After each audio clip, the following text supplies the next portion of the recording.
ভবিষ্যৎ প্রজন্ম এ রাজ্যে কি আর কোনোদিনও চাকরিতে ভরসা করবে, সরকারি চাকরিতে? দেখুন, স্কুলে না আমার স্টুডেন্টদের কাছে আমার খুব ভালো নাম, জানেন তো, অনেকে আমাকে আইডল মনে করে। আমি বারিপুর গার্লস হাই স্কুলের টিচার, যাবেন ওখানে জিজ্ঞাসা করবেন শাহানি ম্যাম কেমন। আমি শাহানি নাজনীন বলছি।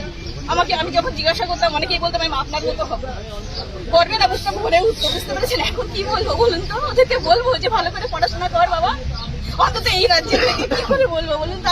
তাদের সাথে দেখা হবে কিনা জানি না, পরের কথা। কিন্তু যেই আসুক না কেন স্কুল টিচিং অন্তত এই সরকারের আমলে জানি না, যদি ভালো কিছু হয় তো হোক, ডেফিনেটলি অন্যদের সাথে এরকমটা না হোক। কিন্তু আমাদের কি হবে বলুন তো? আমরা কি করে বলবো অন্যদেরকে? ছেড়ে দাও মানে স্টোরিটা ছেড়ে দাও আর কি। আমি পিসি দিয়ে পাঠাচ্ছি।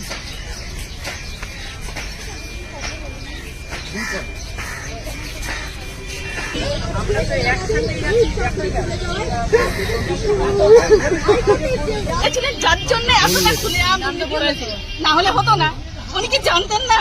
সত্যি কথা বলুন তো, এই রাজ্যে আমাদের একটা পাতা নড়ে না ওনার মানে অগোচরে। উনি জানতেন না যে এইসব জিনিসগুলো হচ্ছে? শিক্ষামন্ত্রীর বাড়িতে টাকা পাওয়া যাচ্ছে, লজ্জার বিষয়। কতটা লজ্জার বিষয় এটা? হ্যাঁ, লজ্জা করে না? ওকে তো 7 বার মানে ফাঁসি দেওয়া উচিত ছিল। জেলে কি করছে ও? বেঁচে আছে কেন এখনো? কি শাস্তি হয়েছে? ও জেলটা ওর জন্য উপযুক্ত জায়গা নয়। উনি জানতেন না এই এত দুর্নীতি হলো কি করে? উনার প্রশ্রয় ছাড়া কি হয়েছে? তাহলে আমরা কি করবো?